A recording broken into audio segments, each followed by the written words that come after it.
이번에는 제79조 한지 의료인에 대해서 같이 한번 보도록 하겠습니다. 이 법이 시행되기 전, 이 법이라고 하면 의료법입니다. 이 의료법이 이 시행되기 전 규정에 따라서 이전 어떤 규정에 따라서 면허를 받은 한지의사, 그 면허를 받은 사람을 우리가 한지의사라고 합니다. 한지의사, 한지치과의사 및 한지한의사는 허가받은 지역에서 의료 업무에 종사하는 경우 의료인으로 본다라는 겁니다. 요거 파란 색깔로 밑줄 그어 주시기 바랍니다.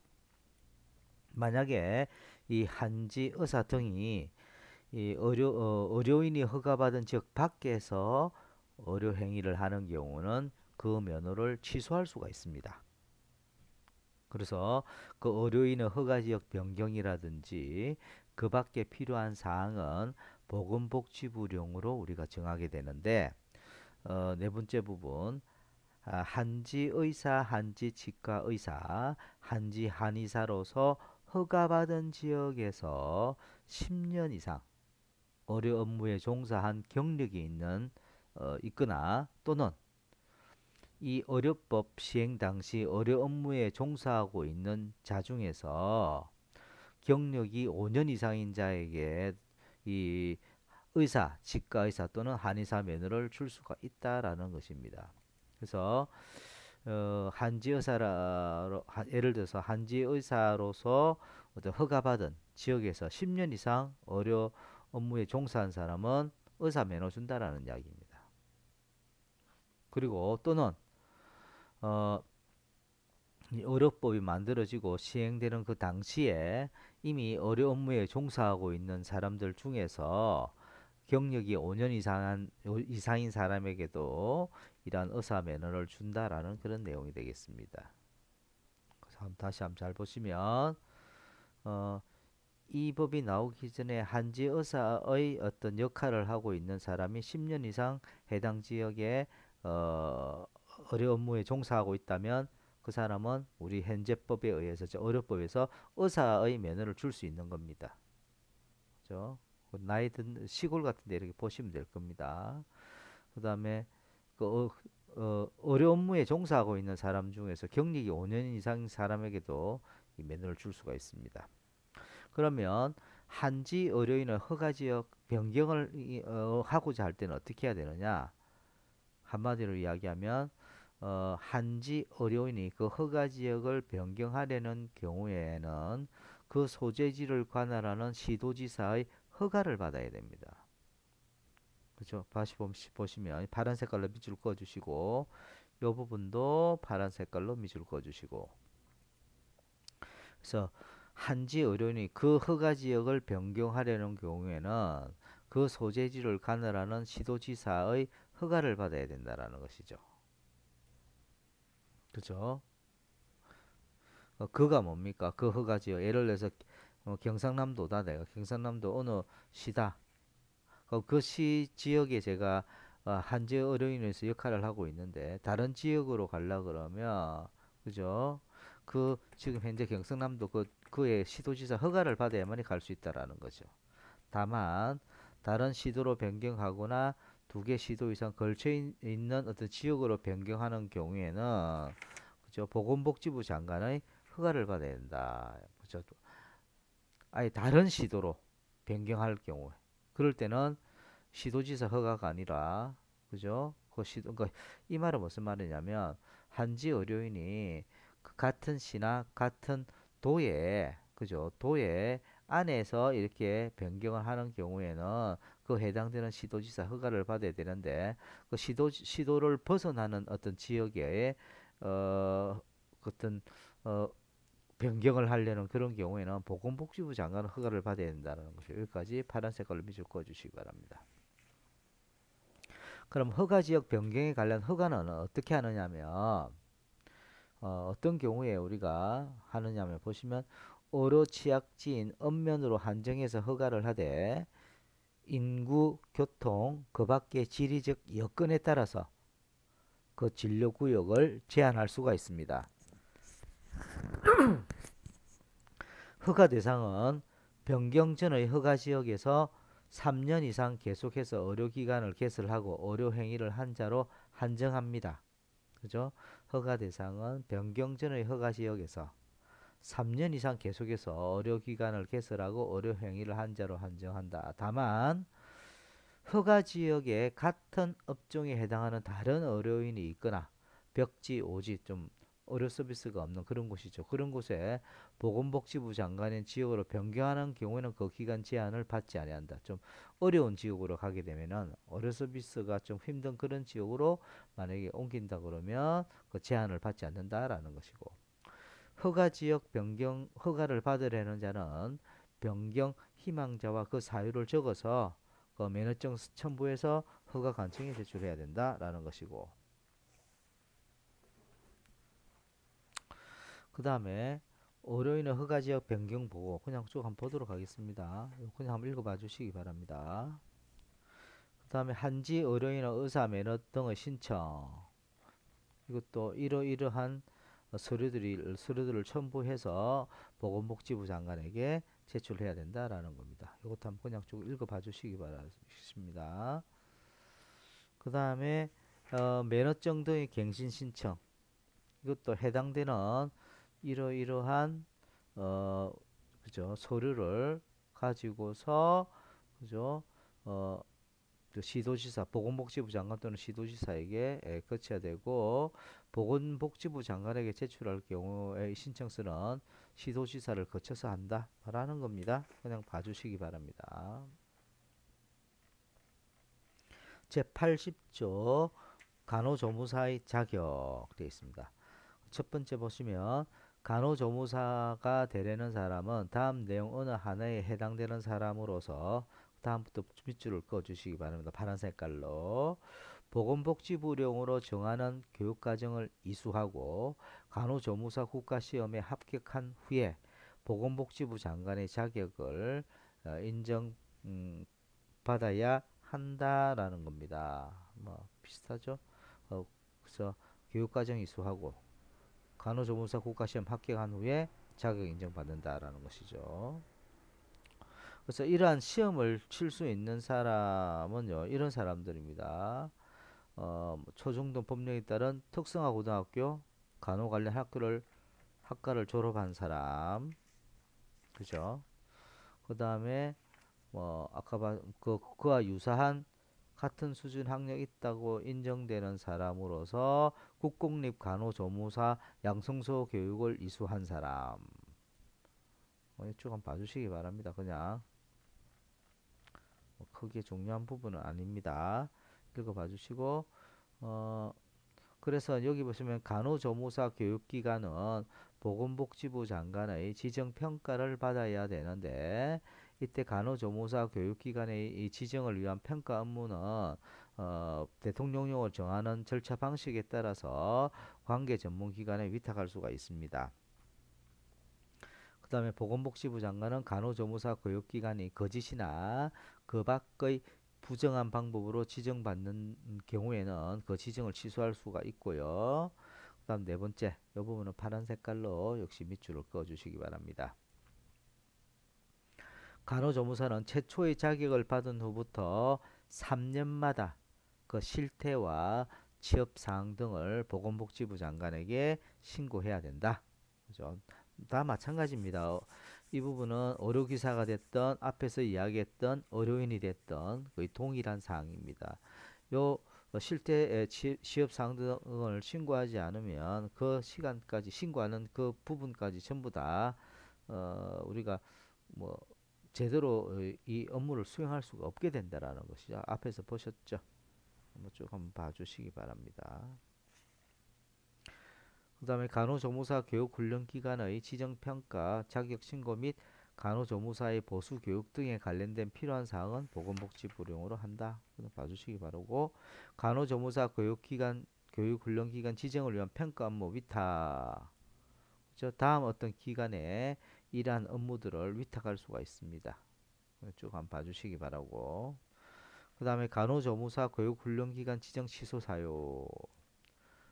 거짓이나 부정한 방법 지정, 기준에 미달할 경우, 정당한 사유 없이 교육훈련 업무를 거부하거나 3개월 이상 교육훈련을 실시하지 않는 경우 이렇게 쭉 나와 있죠. 이럴 때는 그 해당되는 그 간호조무사 교육훈련 기간을 지정을 취소할 수가 있다. 그럼 간호조무사의 업무는 어떻게 되느냐? 간호조무사의 업무는 그 제27조에 따라서 제27조라 그러면 잠시 제가 한번 볼게요. 몇 페이지에 있느냐면 제27조 여러분들 책에 85페이지를 한번 봐주세요. 85페이지를 보시게 되면 첫 번째 의료인이 아니면 누구든지 의료 행위를 할 수 없으며 의료인도 면회된 것 위에 의료 행위를 할 수 없다라고 지금 되어 있죠. 그죠? 그럼에도 불구하고 간호사를 보조해서 제2조 2항 5호 한번 보도록 하겠습니다.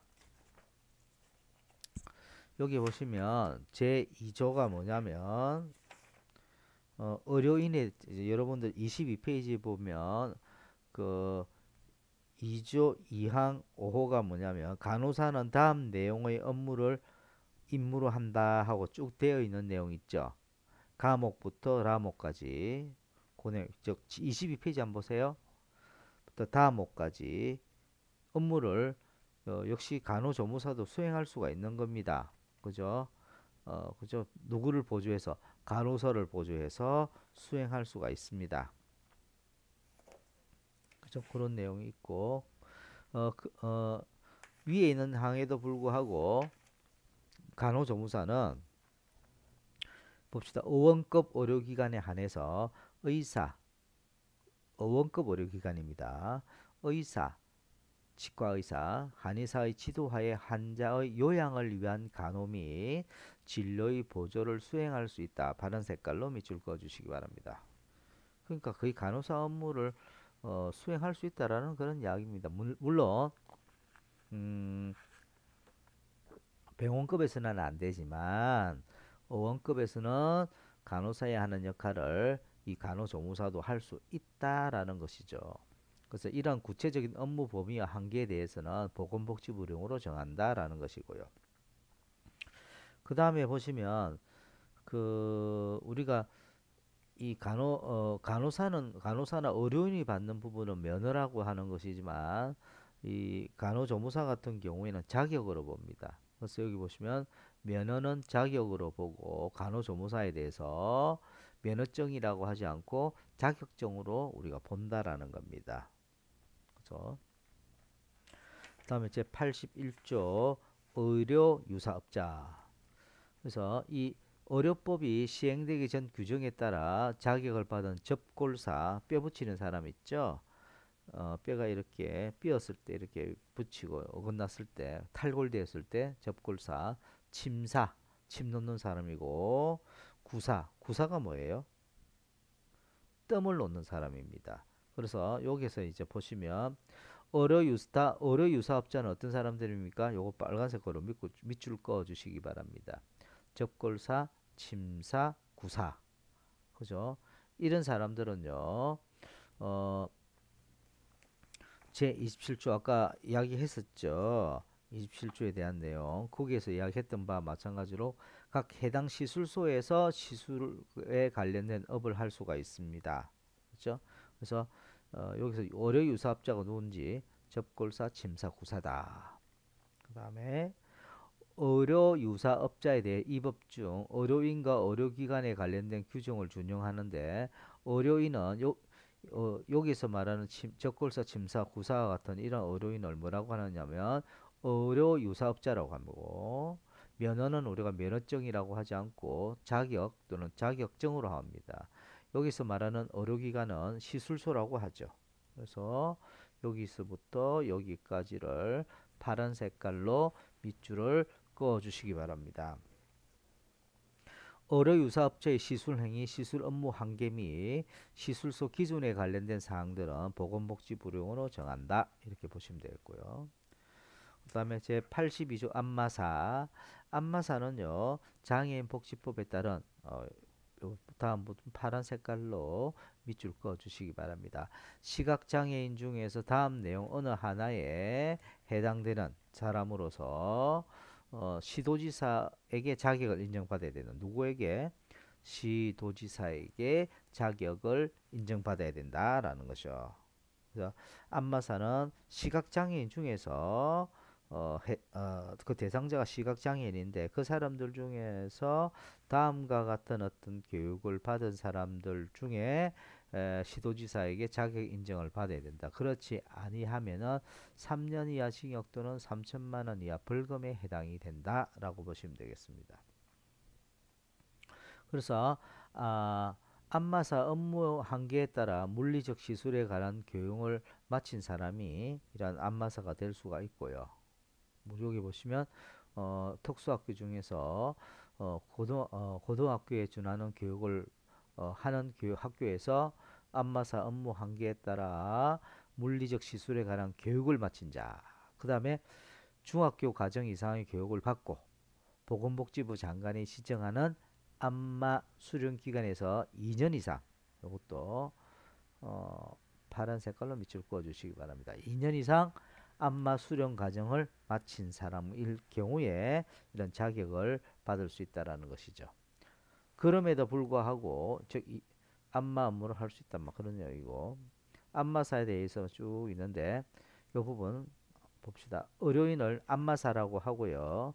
면허는 자격으로, 면허증은 자격증, 의료기관은 안마시술소 또는 안마원으로 우리가 부르게 된다. 안마사의 업무 한계, 안마시술소나 안마원의 시설 기준 등에 관련된 사항은 보건복지부령으로 정한다.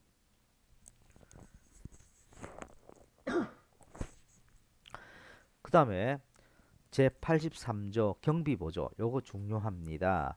별표 하나에 속한다. 별표 하나 표시해 주시기 바랍니다. 첫 번째 내용 보도록 할게요. 보건복지부 장관 또는 시도지사는 국민보건 향상을 위해 필요하다고 인정될 때에는 의료인, 의료기관, 중앙회 또는 의료관계 단체에 대해서 해당되는 시설, 그리고 그 시설에 대한 운영 경비, 그죠? 그 다음에 조사, 연구 비용의 전부 또는 일부를 보조할 수 있다라는 겁니다. 그래서 이 부분 빨간색으로 밑줄을 그어 주시기를 바랍니다. 누가 보조해 줍니까? 보건복지부 장관 또는 시도지사가. 어떤 경우에 국민보건 향상이 필요할 그런 경우에 누구에게 이런 의료 관련 단체, 여기 의료인, 의료기관, 중앙회 또는 의료 관련 단체에게 무엇을, 그죠? 어떤 종류의 보조? 시설을 보조해 주구나. 그죠? 운영 경비, 조사 연구 비용 전부 또는 일부를 보조해 줄 수가 있다. 그래서 두 번째, 보건복지부 장관은 다음 내용의 의료기관이 인정 신청할 때는 예산 범위 내에서 인정에 소요되는 비용의 전부 또는 일부를 보조할 수 있다. 이렇게 보시면 되겠고, 그 다음에 청문, 이것도 아까 제가 중요하다 했죠. 별표 두 개에 해당이 됩니다.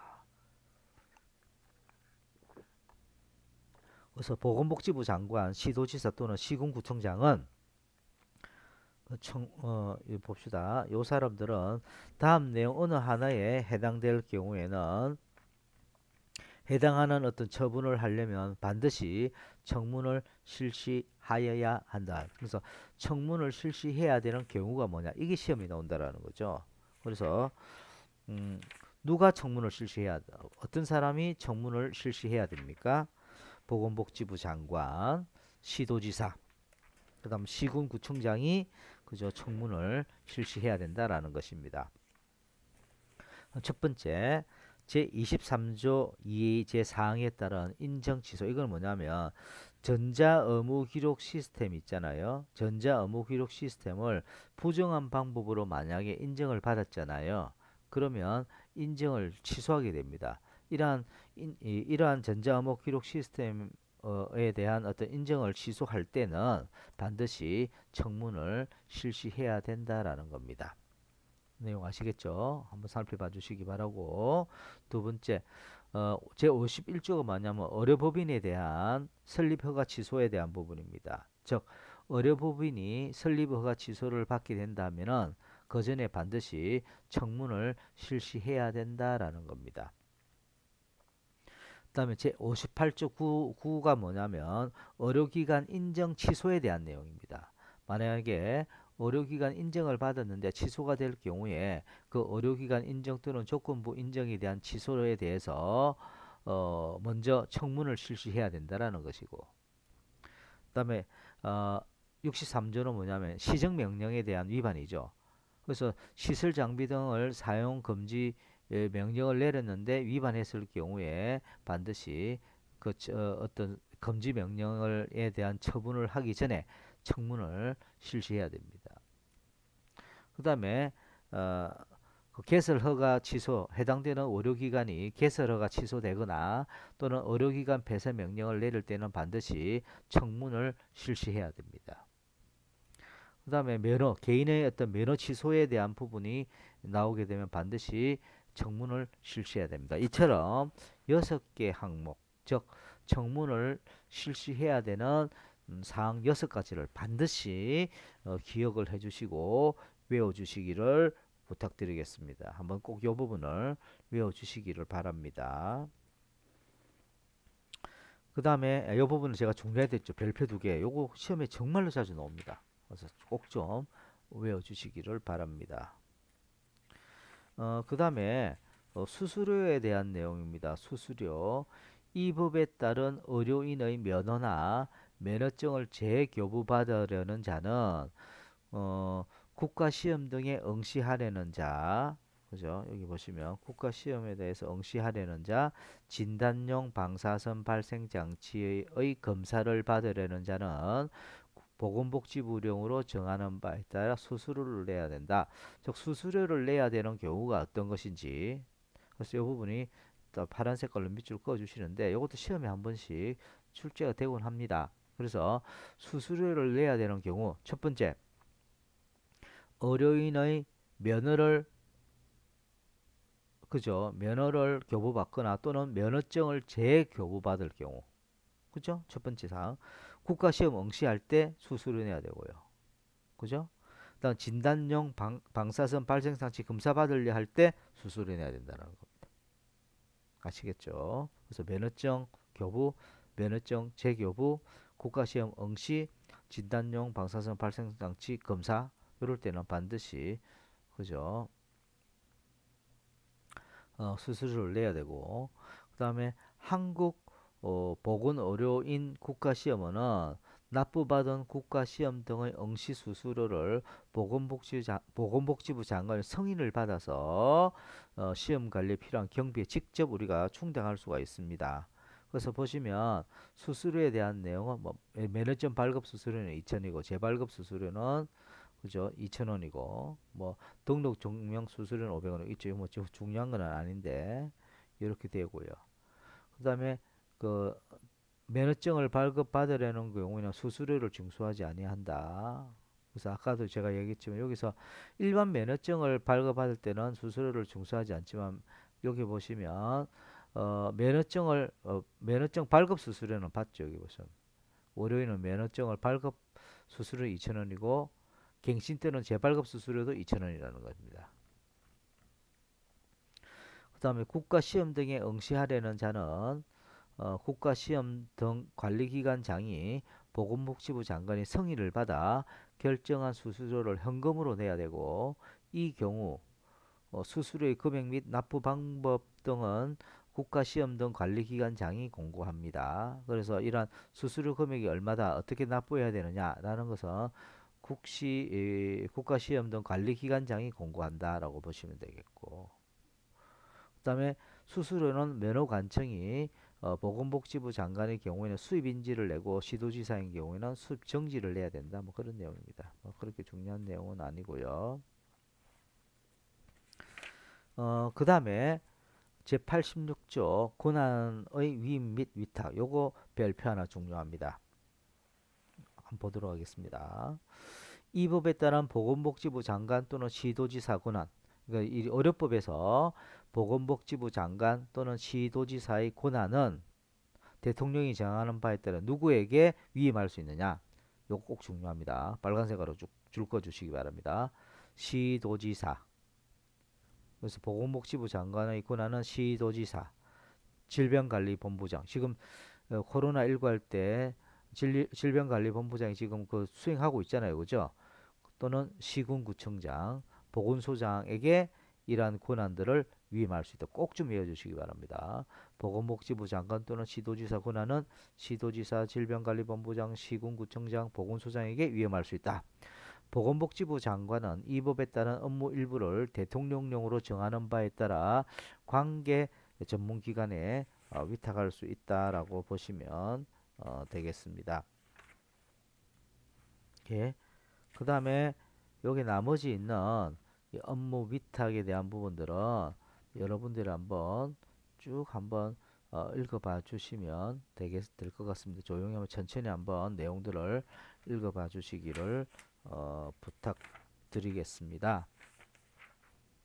그죠? 그리고 그 시행령 제42조의 민감정보 및 고유식별 정보의 처리, 이것은 뭐냐면 그 시도지사나 시군구청장, 의료기관장은 의료기관 종사자에 따른 어떤 의료기관 개설자 다음 내용의 어떤 사무를 수행하기에 불가피한 경우에는 이러한 민감 정보라든지 고유식별 정보를 처리할 수 있다라는 겁니다. 그러니까 어쩔 수 없이 어떤 업무를 하는데 불가피한 경우에는 이런 개인의 개인정보 같은 것들을 우리가 처리할 수 있다라는 겁니다. 예를 들어서 주민등록번호라든지 외국인 등록번호라든지 이런 것들입니다. 어떤 경우에 이러한 민감 정보를 그죠 불가피하게 처리할 수 있는지에 대한 내용들이 쭉 나와 있습니다.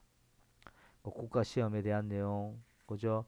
면허증 발급에 대한 어떤 내용도 쭉 나와 있지 않습니까? 이거 그냥 한번 읽어봐 주시면 좋을 것 같습니다. 그죠? 한번 봐주시면 감사하겠습니다. 예, 제가 오늘은 여기까지 하도록 하겠습니다. 여러분들 수고하셨습니다.